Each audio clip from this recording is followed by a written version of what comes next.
The bone of contention, it's the issue of a release of the vehicles that have been impounded. Basheke bembanguza abakhweli beteksi kwindawo eziliqela eThekwini KwaZulu-Natal kulandela uqhankqalazo lonoteksi. Sifuna umsebenzi wethu, silwela amalungelo wethu njengaba South Africans, sinyaka okwethu kubuye kubantwana bethu kubuye kithi konke. Abahlali baseTshwane bebelucwabevu ngumsindo bangungelene kwindawo yamashishini iRoslyn nalapho bebeqhankqalazela ukungaxoli lizinga eliphezulu lentswela-ngqesho kwindawo abahlala kuzo. Robala ka khotso tlhapeyane setlogolo sa ditlogo. You gave this country your voice, your heart and your truth, and your family unconditional love. Uchazwe njengomuntu ebezinikele emsebenzini wakhe nobenothando olungummangaliso ehlonipha wonke umuntu uTsidi Madia kwinkonzo yakhe yomngcwabo nebibanjelwe eGermiston kwiMpumalanga namhlanje.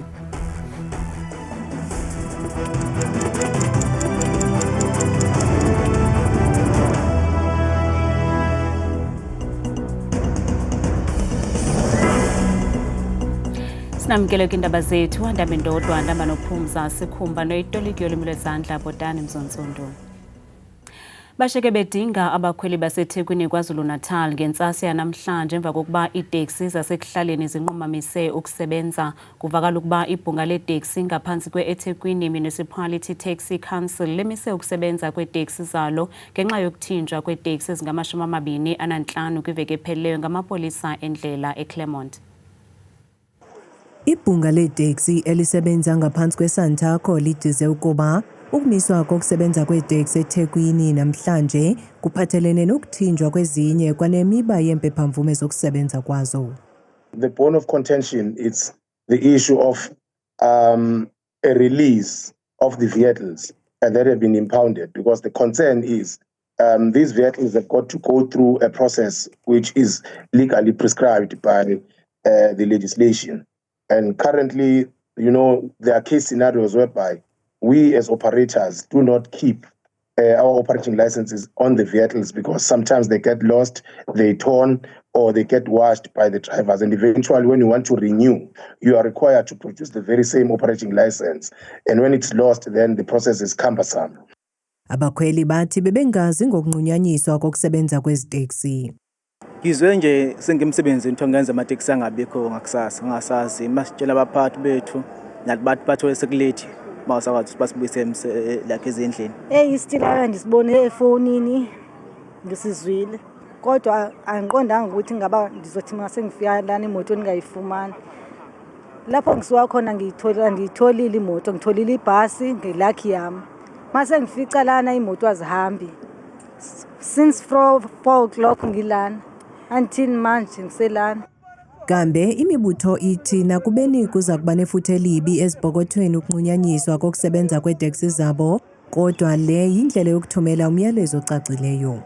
Namhlanje siphumile thina sizela emgaqweni yasemlazi ukuzobhekelela isimo njengenjwayelo ukuthi izamatekisi engekho kodwa abantu abahambisa izingane zabo esikoleni nabaya emsebenzini abahlukumezeki ningabe sekuqhamuka inkulumo ukuthi khona abanye abantu mhlawumbe abajikijela imoto noma behlisa abantu. So namhlanje sisebenze kahle kakhulu. ISantaco ithi ukungasebenzi kweteksi makungafaniswa nogwayimbo kunenyathelo lokuvakalisa izikhalazo zabo. Ukanti usodolophu kamasipala weTheku Cyril Xaba ubize indibano engxamisekileyo nabo bachaphazelekayo kolushishino. Amakhulukhulu abahlali kwisixeko saseTshwane baye bangungelana kwindawo yamashishini iRoslyn bevakalisa ukungaxoleli izinga eliphezulu lentswela-ngqesho kwindawo abahlala kuzo. Phantsi kombutho iReagga Community Project abahlali batyhola inkampani yakwa-BMW kwakunye nezinye iinkampani ezikule ndawo yoshishino ngokubavalela ngaphandle kwinkqubo yezoqoqosho kwanokuqesha bemi bangaphandle. Bawubhinqe wamfutshane ze basingisa kwimizi-mveliso ekufutshane namhlanje. Abanye babasebenzi abadendwayo kwezi nkampani zasePitoli bephelekwa ngabantu abatsha nalapho bebenyanzelisa ingqesho. Aba basebenzi nebebephethe izicelo zemisebenzi banyanzelisa ukuba kugxothwe abemi bangaphandle. So this is our cry. As civic movements, we've put our hands to say that we are coming to all these entities to say our cry needs to be heard. Our government has failed us enough. So this is us to say we are coming here to submit. The people, as you can see, some of them, they are very disgruntled. Some of them have got years have not been working. Ukanti aba basebenzi bathi isengamaqalela la kwaye bakwagqithise ngexwebhu lezikhalazo zabo. We are tired because now you cannot have an example of children of Gwede Mantashe sitting in SITA boards while their credentials are called Gwede Mantashe. They are real able youth that needs employment in this country. Enye inkampani ezikule ndawo yileyo yakwa-BMW. Abantu abatsha bathi bahleli phantsi neziqinisekiso zemfundo emakhaya kwaye bayathemba ukuba ziza kubonakala iziphumo zoqhankqalazo lwabo. Sifuna umsebenzi wethu, silwela amalungelo wethu njengama-South Africans, sinyaka okungokwethu kubuye kubantwana bethu, kubuye kithi konke. Njengoba usibona sinje sishiswa ilanga, akunanamanzi la endleleni, akuna-next. So we are hoping ukuthi sithola ama-results are good. uThembinkosi Mkhaliphi wesebe lezemisebenzi kweli uthi umcimbi wentswelangqesho ngumcimbi urhulumente weli angazukwazi ukuyilwa yedwa. The geopolitical situation that we're in, it's making it worse. I mean, the job losses that we're talking about, the steel, tire, the motor industry, are related to the 30% tariffs that have been levied. Mkhaliphi uqukumbele ngelithi urhulumente wenza unako ukudala amathuba ezoshishino nto leyo incedisa ekulweni intswelangqesho.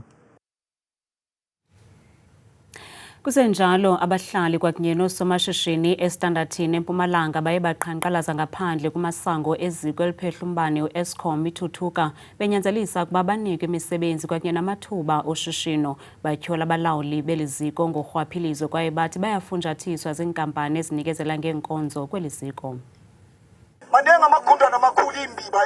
Takhamuti taseStandarton eMpumalanga lebetibambe umbhikisho ethuthuka power station tisola tikhulu taku Eskom ngekuba nenkohlakalo kanye nekufunjathiswa tinkampani letitfole tinkontileka kule steshi sekuphehla gezi. Bagcizelela ukuthi kunenkohlakalo lefaka ekhatsi kucashwa ngekwemindeni lokholela ukuthi lidlanzana litfole imisebenzi kanye nemathuba emabhizinisi. Emalunga emphakathi asola nekuthi kunekudlatshatiswa kwemali kule steshi sekuphehla gezi. Baqasha abantu bale ngaphandle thina Standerton lokusalela ngaphandle. Every time like each and every day they are putting abantu ababuya ngaphandle thina la nga Standerton eliko basivalela ngaphandle. Ukusho amathuba omsebenzi akhona but thina siwatholi. Thothi futhi ne-information ifika vele sekuchashiwe. Thothi abantu beza nama contract awo bafika nabantu abazobasebenzela. Thina ngapha asitholi le information lethi kufuneka abantu. We've been waiting for calls. People are buying jobs. And we've got one problem with this lady who's working that hub. She thinks we are stupid, we are not. Asingana mali senze njani. Senze njani. Sifuna CEO le megawatt power. Njoba sila asela ngizodlala la. Sizobuya before iqala shutdown sizomosha. Our main concern is there is no development at Likwa municipality. The Eskom ayifuni ukusupport. Why ngithi ayifuni ukusupport? You can check now how many companies that are working inside here, and then you can check again. Bangakho abantu aba qualified abasihleli nabo la around. There are many people they were doing unit 1 last load. Manje bathi bafailile ukuthi bafailiswa yini asazi because iRotec ibize ama-artisan 20 akekho noyi-1 ophasile leyo lokhuza leyo wala Standerton, and then ubani oyimonithayo leyo process wase Standerton because outsiders you are busy as exploitayo. Tikhulu takule steshi tekuphehla gezi ithuthuka atimange tilimukele loluhla lwetikhalo loluvela kulabo bebabhikisha. Lokhulumela iEskom Daphne Mkwena uthi ngekwati kwabo bekungamele ube khona lo mbhikisho kwatise ukuthi bafake isicelo sekuthi umiswe. Kanti ke uthi nanoma kunjalo abakuvimbi ukuthi emalunga emphakathi avakalise tikhalo kodwa ke kufuna balandzele umthetho. Etindzabeni tetfu ku Channel 163 lotiletselwa iNewsroom Africa ngingumweli Masilela eStanderton eMpumalanga. Indoda eneminyaka engama-80 nengumfama eKroonstad yaziphika izityholo eTyatye kwazona zokubulala. Lo mfama notyholwa netyendyana elineminyaka eli-17 uthi wayengekho nokubakho kwifama yakhe ngethuba lodubulo nolwabulala umsebenzi. Uthi ityala ajongene nalo aliqinanga kungoko efuna ukukhululwa ngebheyili. I deny the charge and in particular that I shot Thabo Mashie on and record that this person is unknown to me and was never employed by me.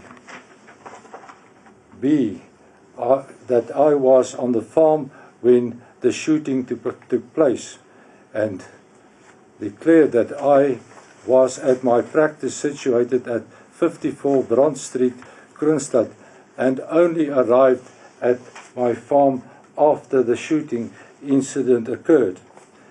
Count number 1, Annexure B. I deny the charge and in particular that I know a person by the name of Thabo Mashie and that I murdered him. Ubekwe kwikhaya lakhe lokugqibela namhlanje eGermiston kwiMpumarandi uTsidi Madia nobeyintatheli yezopolitiko ephume izandle kwanguye nomhleli kwisikhululo sezosasazo ye-EWN. Izihlobo noogxa bakhe bamchaze uTsidi njengomntu ebezinikele emsebenzini wakhe nobenothando longummangaliso ehlonipha wonke umntu. uTsidi nobeneminyaka engama-42 ubudala usuleke kwiveki ephelileyo emva kwengulo emfutshane.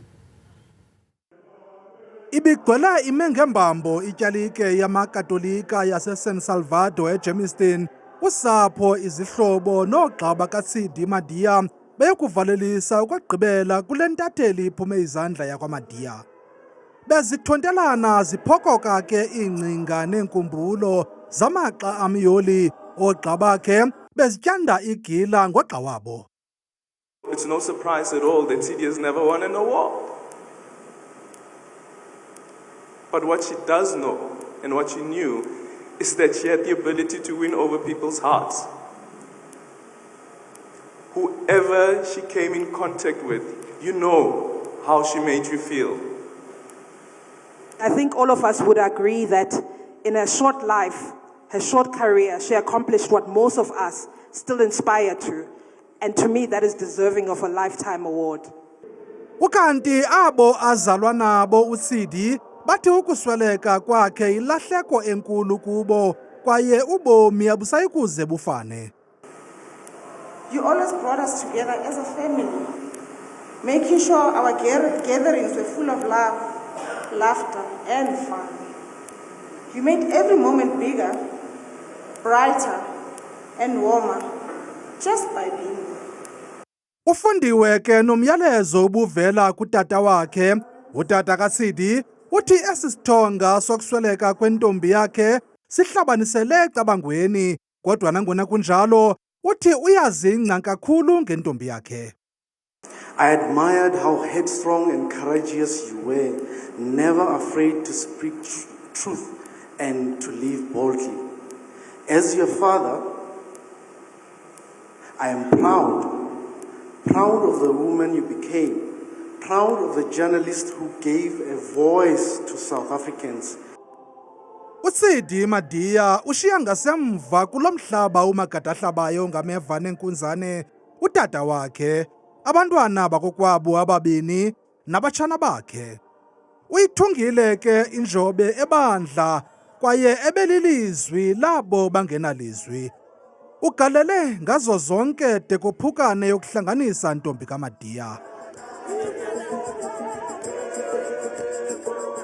Umphathisa wezolimo uJohn Steenhuisen uthi intsebenziswano phakathi kwamafama abathuthi bezilwanyana abentengiso yasesihlangalaleni kwakunye norhulumente ibalulekile kwidabi lokulwa isifo sochwane nenyebethu.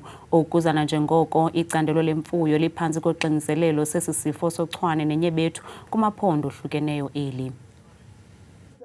Ukhenketho lukamphathiswa wezolimo umnumzana John Steenhuisen kumntla-ntshona namhlanje ibisisiqalo kwiphulo eliquka namanye amaphondo kweli loMzantsi Afrika. emva kwengxaki yokuqhambuka kwesifo sochwane nenyebethu. Kungoku nje elisebe sele likhuphe malunga ne-900,000 yezitofu nezixabisa i-72 million zerandi. Obviously, our department is absolutely committed to getting on top of foot and mouth disease in the country, given the huge impact it has on lives and livelihoods of South Africa and, of course, the sector, and ultimately the consumer who's now been hit with incredibly heightened meat prices. And so we have to coordinate it in a far more cohesive and collegial way. Osingaye ke kule ndibano ngamafama nathe azityanda igila evakalisa izikhalazo zawo. We need land for our animals to graze. And to make you aware, this place is owned by government, at least for now we know. But now the government, what they did, they leased back the same place with everything to the previous owner. So now we are being restricted to move our cattle. There's a lot of space where we can close our area for quarantine, because our cattle were not quarantined because of we're communal. Uqukumbele ke umphathiswa isenza isibhambathiso kumafama nakuluntu ngokubanzi. I just want to make a promise to the community. We're doing everything in our power to get rid of this disease in South Africa. But it's going to require all of us to work together to do it. It means we all have to be responsible about how we manage our livestock. It means we have to cooperate with each other as much as possible. And it means that we're going to have to understand where the journey is going to be. Umnumzana Steenhuisen uza kufika nakumanye amaphondo afana neGauteng, eMpumalanga naseFreystata. Abanye abahlali bendawo yoGobityholo kumasipala waseMatlosana eMntla-Ntshona bakhathazekile sisigqibo sikasodolophu ufikile Mahlophe sokumisa inkqubo yokubabonelela ngeparafin ukusukela kunyaka ophelileyo. Kuvakala ukuba isebe lezamandla belibonelela ngeparafin yasimahla kubahlali abangathathi ntweni nabangenawo umbane njengoko uninzi lwabo bengaphangeli. Bakhala isimbonono abahlali bamatyotyombe aseJacaranda eMntla-Ntshona emva kokuba umasipala wasematlosana eyekile ukubabonelela ngeparafin. Bathi kudala bethethana nomasipala ngalomba kodwa iinzame zabo azithatyathelwa ngqalelo. Umasipala uvele wayeka ngesiquphe ukusibonelela ngeparafini. Asazi ukuba kutheni. Le nto isichaphazela kakubi, andiboni kwaye ndiyasokola. Asazi ukuba kwakutheni kuze kumiswe kwaye ngikhange sive nto ngesizathu sokuyekiswa kwayo. Umasipala ufike eluntwini esithi akukho hlahlolwabiwo lwemali yeparafini. Saxelelwa ke ukuba umasipala utyela inkampani ebonelela ngamanzi kwaye uhlahlolwabiwo mali luya kwiinkampani ezibatyalayo eziquka inkampani yombane. Leyo ingcaciso eyanikwa uluntu lwaseSunnyside. Kananjalo umbutho oluntu i-Enough is Enough Solution uthi esi sigqibo asibaxolisanga nanjengoko abahlali bexhomekeke kwesi sibonelelo. Actually, we are not happy as organization emetseng baagi because asonwabanga ngento yeparafini ngoba iluncedo kakhulu kubahlali. Akukho nto bakwazi ukuyenza ngaphandle kweparafini. Laita mabone a diparafini ba laita dintlo tsa bone ka tsone. Kambe umasipala ubengekafumaneki ukuphefumla kulomba ngethuba sisiza emoyeni. Intshatsheli zebhola ekhatywayo kwilizwekazi Afrika kwabaminyaka engaphantsi kwama-20 amajita yaqhuba namalungiselelo endebe yehlabathi eza kubanjelwa kwelaseTshile ekuseni kuphela kwale nyanga. Uqeqesho liqela uRaymond Mtaka uthi amalungiselelo ahamba kakuhle kakhulu kanti liqela bedlala umdlalo obuhlobo namaTuks namhlanje.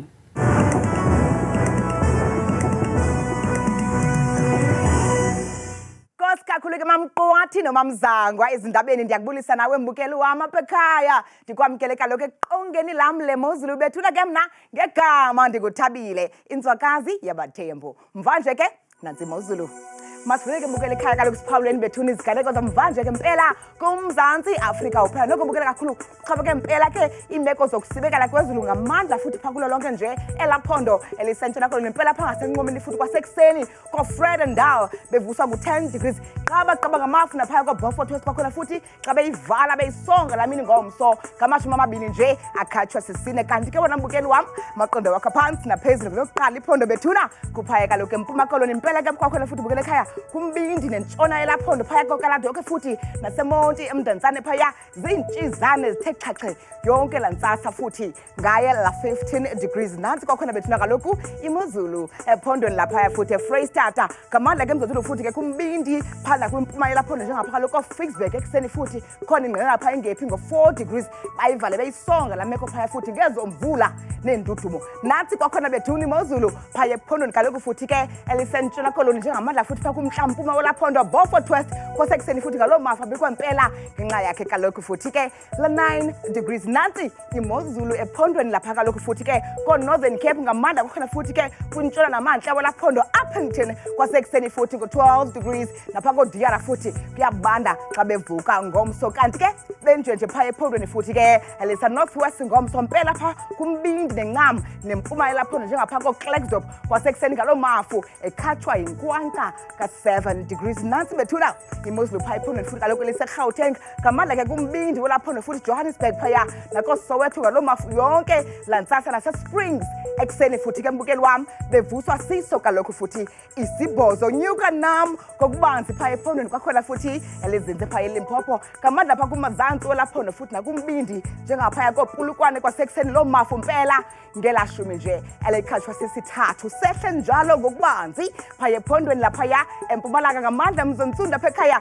kosikhukhuza kumantla ngamafu mpela phaya ko-12 degrees efuna ke phofu napha kombombela ekseni nguye kaloku la 11 degrees vuma apha ekhaya ndiyivale ndiyisonga imozulu pha bethuna kwaZulu Natal impela pha kumazantsi nentshona yelaphondo Kokstad pha ekseni futhi zimvula zindudumo nenqele phaya ko-5 degrees mna ke ndikuthanda kangaka xesha lemyole